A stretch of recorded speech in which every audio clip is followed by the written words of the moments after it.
Hey everyone! Are your iPhone photos or videos not loading? Here's how to fix it. First, you need to check your internet connection. Photos and videos stored in iCloud when Wi-Fi or data to load. Try switching between Wi-Fi and mobile data.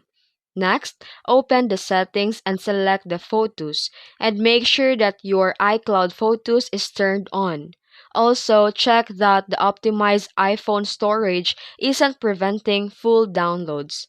Here you can go to the settings and select Apple ID and go to iCloud and select Manage Storage and make sure that you have enough iCloud space. If it's full, delete the unused files or upgrade storage. And after that, reopen your Photos app and your images should load properly. And that's how to fix unable to load photos or videos on iPhone. If you found this video helpful, don't forget to like and subscribe for more tutorials. Thanks for watching.